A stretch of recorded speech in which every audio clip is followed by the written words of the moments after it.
2024 के आम चुनावों के लिए कांग्रेस को नए सिरे से मजबूत और दुरुस्त करने के लिए जारी बैठकों का दौर अगले 24 से 48 घंटे में पूरा हो जाएगा। इस सिलसिले में लगातार तीसरे दिन बुधवार को भी कांग्रेस अध्यक्ष सोनिया गांधी के निवास 10 जनपद पर मुलाकातों का सिलसिला जारी रहा। चुनाव रणनीतिकार प्रशांत किशोर की मौजूदगी में हुई इस बैठक में राजस्थान के मुख्यमंत्री अशोक गहलोत और छत्तीसगढ़ के मुख्यमंत्री भूपेश बघेल भी शामिल हुए।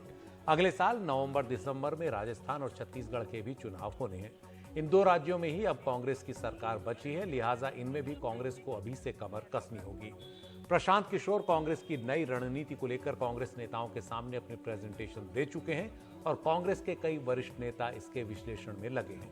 इन बैठकों से एक बात तो साबित हो रही है कि कांग्रेस अब प्रशांत किशोर की राय को गंभीरता से लेने का मन बना चुकी है, लेकिन प्रशांत किशोर कब और किस हैसियत से पार्टी में शामिल होंगे ये अभी साफ नहीं है। दिल्ली में कोरोना के नए मामलों में काफी तेजी आ गई है। बुधवार को दिल्ली में 1009 नए कोरोना केस सामने आए, जो मंगलवार के मुकाबले 60% ज्यादा है। दिल्ली में पॉजिटिविटी रेट भी बढ़कर 5.7 हो गई है।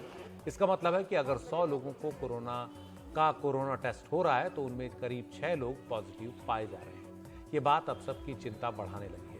11 अप्रैल से 18 अप्रैल के बीच दिल्ली में कोरोना के केस 3 गुने ज्यादा हो गए हैं।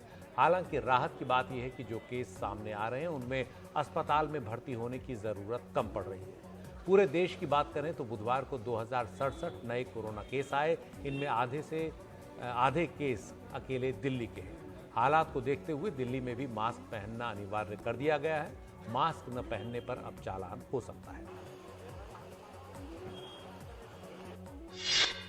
अपने इतिहास के सबसे बड़े आर्थिक संकट का सामना कर रहे श्रीलंका को अब दूसरे देशों से मदद की दरकार है। उसके इस कठिन वक्त में पड़ोसी देश भारत सबसे बड़ा मददगार बनकर सामने आया है। श्रीलंका में पेट्रोल डीजल की भारी कमी है, जिसकी वजह से उनके दाम आसमान छू रहे हैं। भारत ने श्रीलंका को ईंधन की खरीद के लिए अतिरिक्त $50 करोड़ देने का फैसला किया है। श्रीलंका के विदेश मंत्री ने ये जानकारी दी। उनके मुताबिक बांग्लादेश भी $45 करोड़ की बकाया किश्त को टालने के लिए तैयार हो गया है। श्रीलंका के विदेश मंत्री के मुताबिक अंतर्राष्ट्रीय मुद्रा कोष की ओर से मदद पहुंचने में 6 महीने लगेंगे और वो भी किश्तों में, और तब तक जरूरी सामान की सप्लाई सुनिश्चित करने के लिए उसे फंड्स की जरूरत होगी।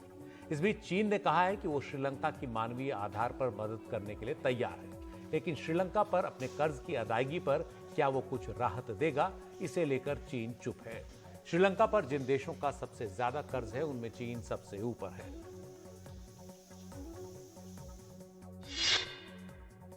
दुनिया में ओटीटी यानी ओवर द टॉप प्लेटफॉर्म के सबसे बड़े खिलाड़ी नेटफ्लिक्स के ग्राहकों की संख्या में 10 साल में पहली बार भारी कमी आई है। इसके पीछे रूस में नेटफ्लिक्स द्वारा अपना कारोबार बंद करना एक बड़ा कारण माना जा रहा है। रूस में नेटफ्लिक्स के 7 लाख अकाउंट थे जो अब बंद हो गए हैं। नेटफ्लिक्स की दुनिया में अब 22 करोड़ 21 लाख ग्राहक रह गए हैं, जो पिछले साल से कुछ कम है।